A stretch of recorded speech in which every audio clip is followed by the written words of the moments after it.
Welcome to A.S.S. Yeah.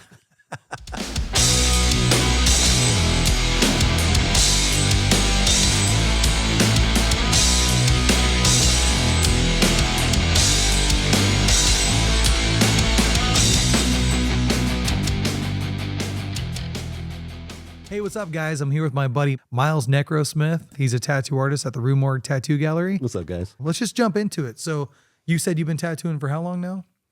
Out of the apprenticeship, a year and a half, on skin for 3 years-ish. Yeah, like if you got a PhD, you haven't had that since your freshman year. You know, you got that when you graduated. So I feel like you're a student as an apprentice, and I feel like graduating, you're officially an artist. So how long have you been tattooing? But like tattooing, like I've been on skin for 3 years. I'm an artist, like official tattoo artist for a year and a half. So you could be the guy who graduates, or you can be Van Wilder and just stay in your apprenticeship forever. Yep, that's real. Because you're too afraid to take the next step. Yep, that's real. Okay. Yeah. No, I think that's valid. Out of an apprenticeship, what did you expect? I don't know if I expected a lot. Like I really didn't see like an end goal. Like I went into it wanting to learn, wanting to be awesome, like wanting to do all this stuff. I had a style I wanted to focus in when I started, but that changed like 3 or 4 times through the apprenticeship, you know, as I learned. And I was like, oh, that's what's going on with these tattoos. I like that, you know. I was just working like a factory job. I loved art. I loved tattooing. So I kind of saw it as like, this will help me get out of the day-to-day, you know, 9 to 5 job, going home and being just not having a good life, I guess. So you went from working 9 to 5 to working 24/7. Nonstop. Congratulations. Yeah, no, it's, yeah. You went from having one boss to a new boss every day. Yeah. The things that you don't think about when you're a tattoo artist. Yeah, right? yeah.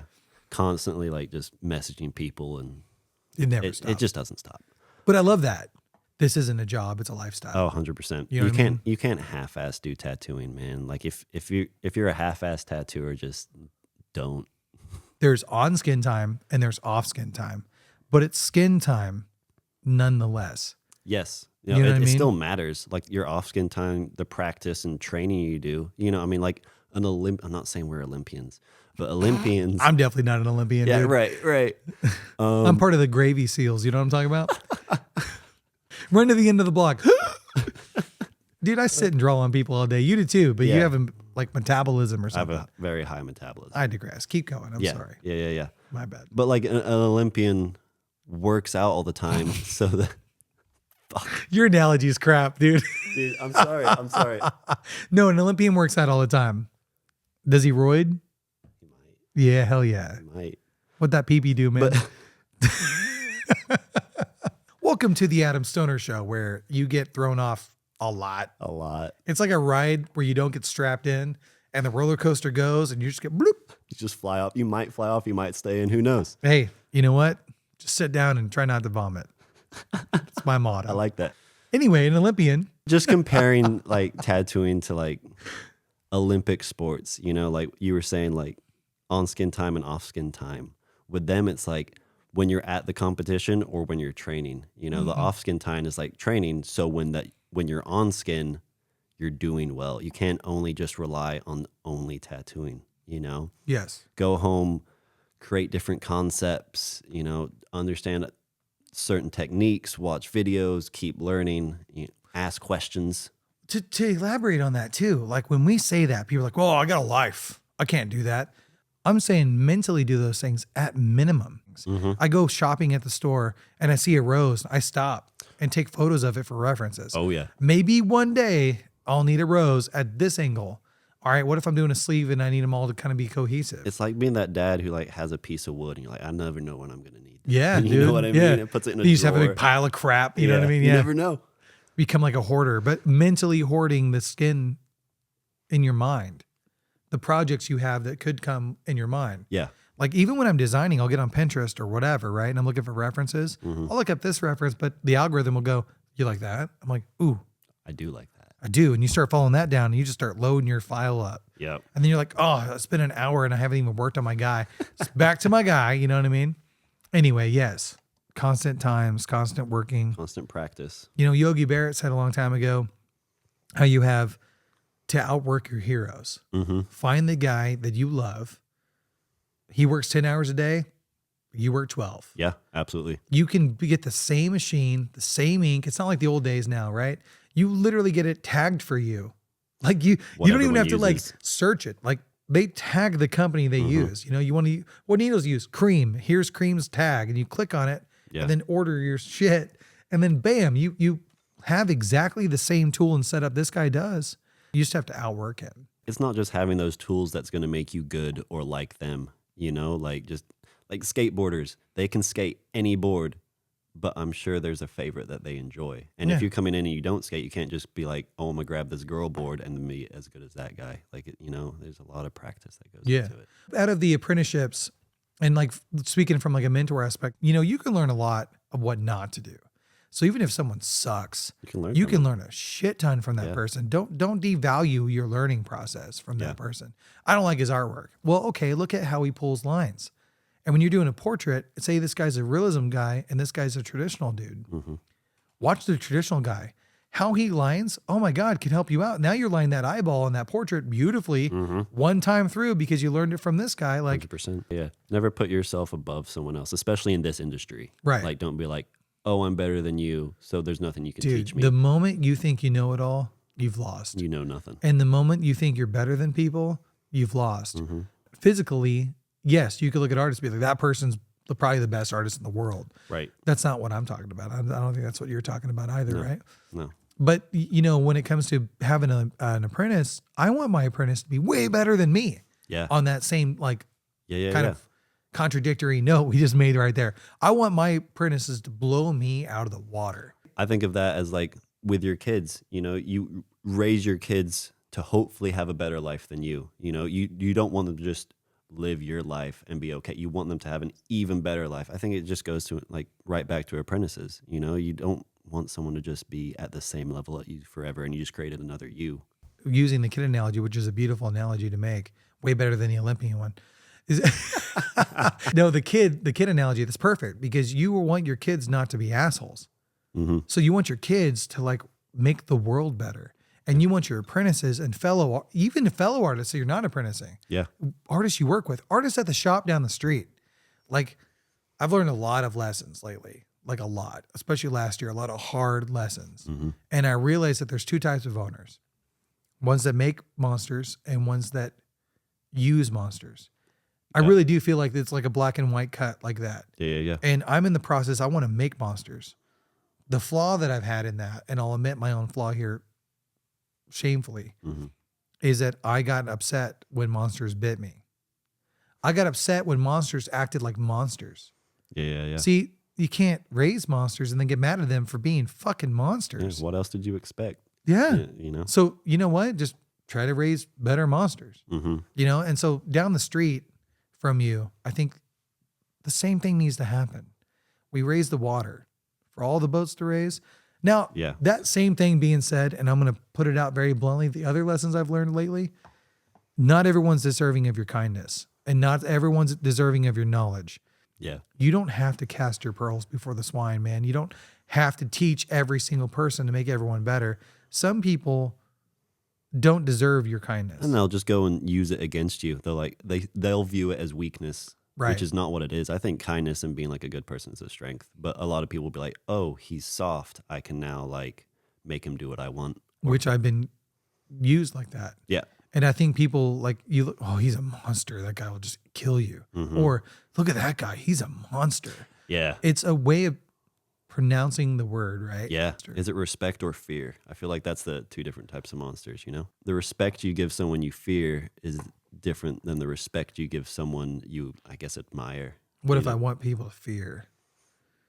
Well, and be that guy. Be that guy, man. Dude, I can't get away with that. People are like, yeah, okay, Adam. Just push me out of the way. Sure, dude. You're no Olympian. Yeah. Bam. What would you say to someone who's an apprentice right now? Like people who are wanting to be an apprentice or are currently an apprentice? Yeah, work your fucking ass off, dude. Like, just to kind of relate, like I went through my apprenticeship while working at the beginning. I quit that job so I could be at the studio more. I wasn't making money because I wasn't tattooing yet, so I picked up piercing so I'd have some funds come in, but I wanted to be at that studio as much as I possibly could. I was there open till after close all the time, you know? Like I had my electricity shut off because I couldn't pay the bills. I bought candles and just used candles for lights. And I worked, after I left, I went home and I did like the assignments my mentor gave me for hours, you know, and you just work your ass off because honestly, my art was kind of shit before an apprenticeship. So if you want to get good, then put in the work to get good. You know, it doesn't just stop when you leave the studio. Make yourself a future hero and then outwork that hero. Yeah, no, that's a good way of putting it. Like set your goal and then smash that goal. Yeah. If you can smash goals easily, set better goals. Facebook always has these motivational quotes and everything on it. I saw one the other day, which kind of relates to this. You know, you either got to make sacrifices for your goals or your goals then become the sacrifice. How bad do you want it? Are you willing to lose out on stuff to get it? I like that. That's the one good thing I will tell you about social media, as much as I loathe the social medias. Yeah. There's It's a lot cancer. of awesome stuff. Another aspect of an apprenticeship, especially with like when you're building your apprenticeship, I think there's a lot of pressure when it comes to being a young tattoo artist, especially like where you are out of your apprenticeship, because you're already killing it. You're way better than I was when I was where you were. Appreciate that, man. And that is scary and awesome because I chase you.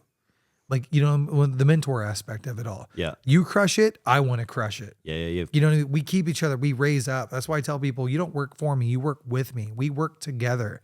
And I look at all of you guys on the line and go, oh no.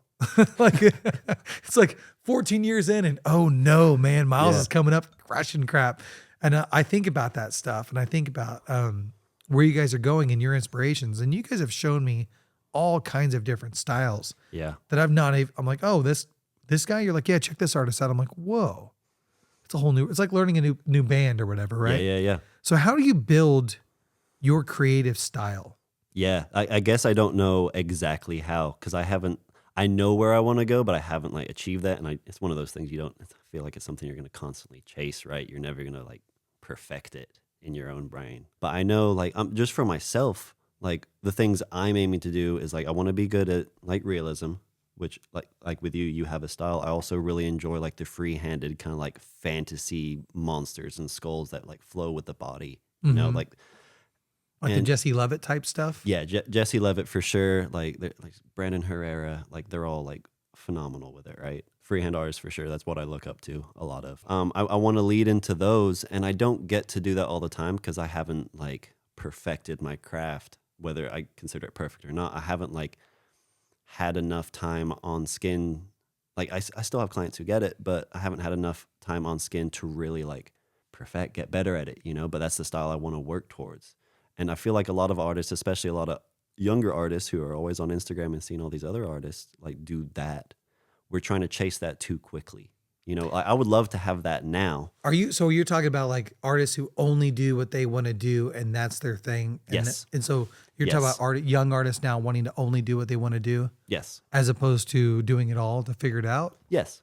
So is it a negative thing all the way to try to chase that early? Like go for what you want now? Like No, have your goal laid out, but just don't maybe expect it to happen as quickly. You should always, if that's your goal, like for me, like that's my goal. I just know, like I've realized that might not just be right now.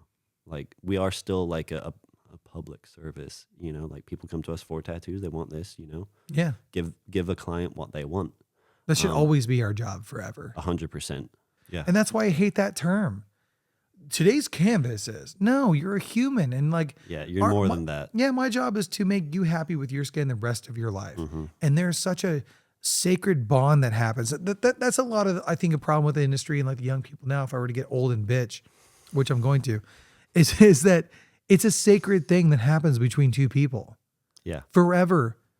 Like I tell every one of my clients, I'm so grateful for every single client. Even if I don't like the idea, I'm going to make it the best I can possibly make it for them. And I'm extremely blunt. So like I'm constantly telling people like how I feel. But ultimately, sometimes people are like, I don't care. I want it my way. Not a problem. Then let's go. Let's do it. And I'm going to try to kill it in forever till the day they die. Every graduation, every birth, everything they ever do forever. I am now attached to them and a part of their life forever. Yep. And that may be like, well, you're putting it out there too much, like a holier than thou. That's not what I'm talking about. But truly, like how many times have you seen client photos of them at like graduations and their tattoo showing? Yeah. And you're like, yeah. wow. I did that. but I'm a part of that somehow. And the cosmic world of art. Love how it goes through their life with them. Like it ages, it cracks, it scars, it sunburns. I love that. It ages and lives with them. It's not just on them. Right. It lives. It's a part of them. Yeah. Yeah. And then that makes it a part of us. Yes. And what a glorious goal. And I think if I were to end the apprenticeship conversation on that level, in the end of the day, we need to be very thankful. And we need to understand that what we're doing is so unique. I mean, a billion people do it right now. That doesn't change the uniqueness of it. No. That doesn't change the magic of what tattooing actually could be. The industry is so huge, and we're going to doom zoom forever. Oh, yeah. You know what I mean? Like, and Oh, yeah. all of us are going to doom zoom. And I think it's something we really need to, like, maybe, I don't know, just zoom out a little bit more. Step by step. You Yeah. know, take those steps. Don't just sit at one step and hope like a fucking elevator is going to come down. Like, take your steps Yeah. to get there. Small And steps. I think look back once in a while because it's pretty cool, you know? Dude, like I look back at like tattoos. Maybe I look back at tattoos that I used to think were like fucking awesome when I did them. I go, oh no. Yeah. Oh no. I did that yesterday Yeah. with my yesterday's tattoo. If you need it blacked out, just come get me. Hey, man, you need to cover up. I got you. I'll sell you a t-shirt to cover you up real good. Like, my goal is to make my people happy. Yeah. And you're not going to bat 1,000 every day, but I damn well try. Yeah. And if I'm not in a headspace or mental headspace that I don't feel like I should be tattooing that day, I don't. No, and it's a huge part of it because obviously like money is not the motive, but like we want to work so we can like make some money as well. But understand that like what you do lives on that someone like we were talking about. If you go in a bad headspace, that will show through into And the that tattoo. headspace lives on you for the rest of your life. Yeah. This is Miles. He's here for you at the Roo. Oh shit. What's your, it's so stupid. I like that. What's your Instagram? It's Miles.NecroSmith. Yeah, Necro and then Smith. I appreciate you coming on, dude. Yeah, man. Thanks. Yeah. See you guys. Hey, see you guys next Friday. Do you have any ghost stories? Only since I fucking started at the Roo. Like only since I So started. you never had any paranormal